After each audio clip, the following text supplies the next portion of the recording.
Picture this.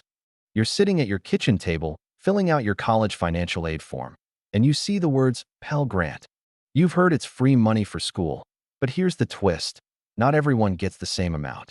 And many people miss out on thousands of dollars simply because they don't know how eligibility really works.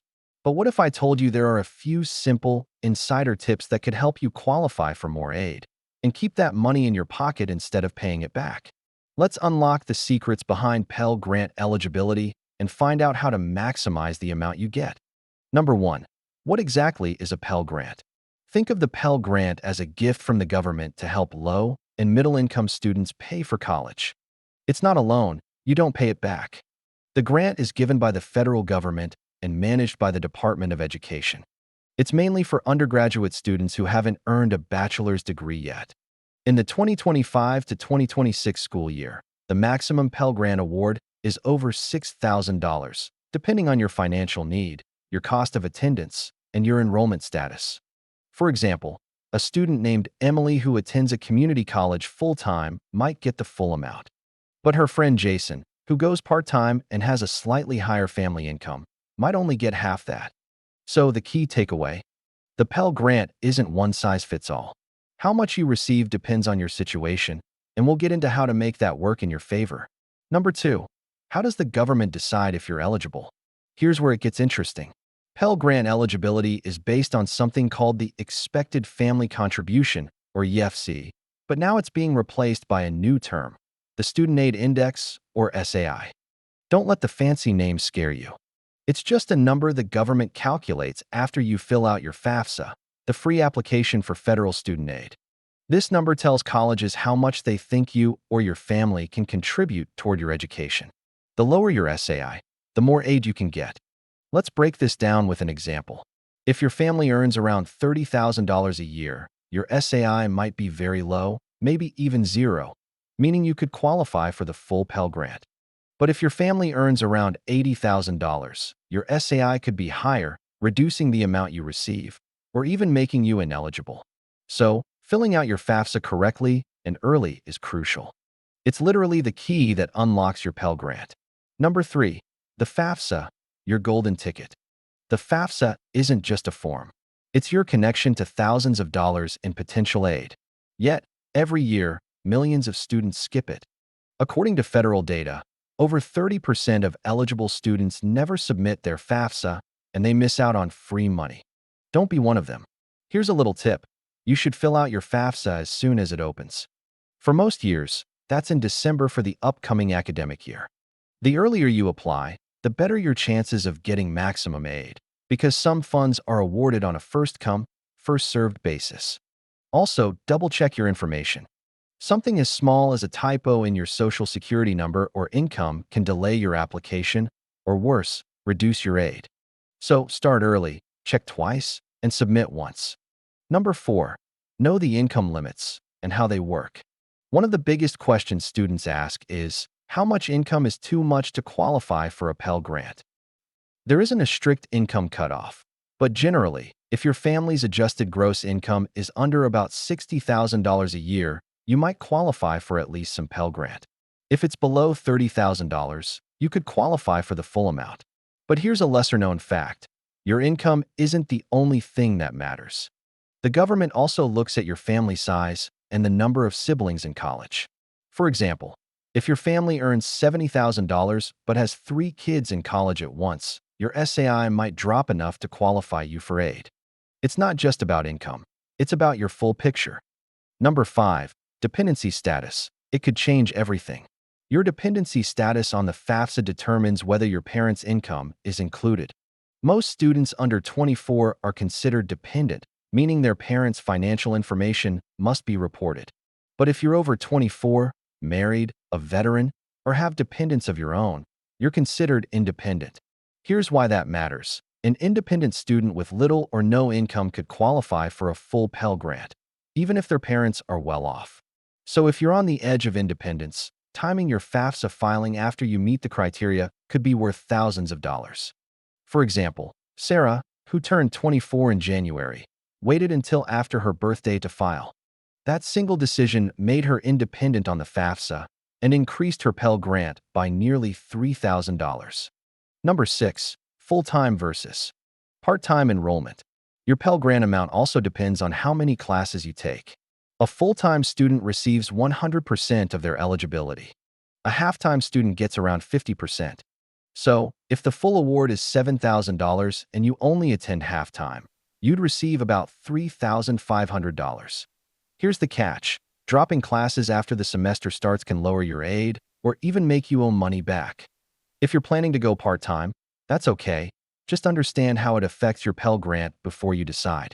Number 7. Summer Pell Grants. Yes, they exist. Here's a cool bonus that many students don't know. You can now get a Pell Grant for summer classes. It's called the year-round Pell Grant.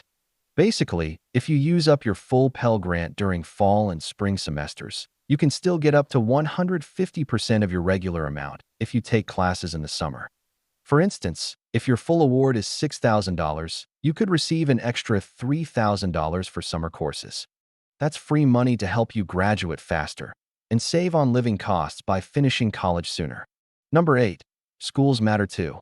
Your Pell Grant amount can also change based on your school's cost of attendance. Let's say you attend a public community college where tuition is $4,000 a year. You might get less Pell Grant than someone attending a private university where tuition is $20,000. But that's not bad news. It just means your Pell Grant covers more of your total cost. So, always compare how far your grant goes at different schools. Sometimes, choosing a more affordable school means you graduate with zero student debt and still get the same education. Number 9. The power of professional judgment. Here's a secret weapon very few students use. If your family's financial situation has changed, maybe your parent lost a job, there was a divorce, or a major medical expense, you can appeal your FAFSA results through something called professional judgment. That means your school's financial aid office can adjust your information to reflect your true financial need. For example, Marcus's parents made $60,000 last year, but his dad was laid off this year. He explained the situation to his financial aid office, and they increased his Pell Grant by $2,500. Don't be afraid to ask for help if your circumstances change. Financial aid officers are there to help you, not judge you. Number 10. Keep your GPA up. Here's something many students overlook. Pell Grants are renewable each year, but only if you maintain satisfactory academic progress. That usually means keeping at least a 2.0 GPA and completing enough credit hours each semester. If your grades drop or you fail too many classes, you could lose your eligibility. So treat your Pell Grant like a contract. Stay in good academic standing, and the government keeps paying you to study. Number 11. How to maximize your aid. Now, let's bring everything together. To maximize your Pell Grant aid, start your FAFSA early, double-check your information, and make sure your tax data is accurate. Choose a school that matches your financial situation. Apply for other federal and state grants too. They often stack with your Pell Grant. And remember, you don't have to accept student loans if you don't want them. Grants and scholarships come first. Here's a simple example. If Maria receives $6,000 from the Pell Grant, $2,000 from a state grant, and $1,000 in scholarships, she now has $9,000 of free aid. That's money she never has to repay. Number 12. Common mistakes that cost you aid. Let's quickly go over what not to do. Number 1. Don't skip the FAFSA. Number 2. Don't report incorrect income. Number 3. Don't forget to renew your FAFSA every year. And number 4. Don't assume you won't qualify. Many middle-income families still get partial grants. Remember, the only real way to know is to apply. Number 13. Understand lifetime limits. Many students don't realize that Pell Grants have a lifetime limit. You can only receive Pell Grant funds for up to 12 semesters, which equals about 6 years of full-time study. That means if you switch majors multiple times or take breaks between semesters, you could run out of eligibility before finishing your degree.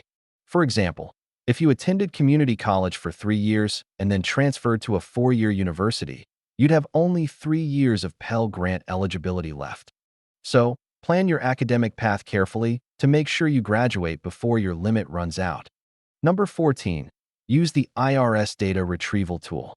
When filling out the FAFSA, You can use the IRS data retrieval tool to import your family's tax information automatically. This simple step helps prevent errors that could delay your Pell Grant approval. For instance, if your parents accidentally enter the wrong adjusted gross income, your SAI might appear higher than it really is, reducing your eligibility. By using the IRS tool, your financial data is transferred securely and accurately, ensuring your FAFSA reflects your true situation. Number 15. Know the difference between scheduled and disbursed amounts. Just because you qualify for a certain Pell Grant amount doesn't mean you get it all at once. Your school disburses your Pell Grant in portions, usually once per semester. For example, if your total award is $7,000, you might receive $3,500 in the fall and another $3,500 in the spring. If you drop below halftime during the year, your future disbursements might be reduced or canceled. Always stay enrolled at the same pace to keep your payments consistent. Number 16. File as early as possible every year. This might sound obvious, but timing really matters. Some schools use FAFSA information not only for federal grants, but also for state and institutional aid, which often runs out fast. Students who file in the first month of FAFSA availability typically receive more aid than those who wait. Imagine two students. Kevin applies in December and gets full aid, while Mia waits until April and finds some funds already gone. The difference could be thousands of dollars. So mark your calendar and submit early every year. Number 17. Include every eligible school on your FAFSA. You can list multiple colleges when filling out your FAFSA. This helps ensure each of them receives your financial information and considers you for aid. If you only list one or two schools, others you're interested in won't see your FAFSA data, and that could cost you opportunities.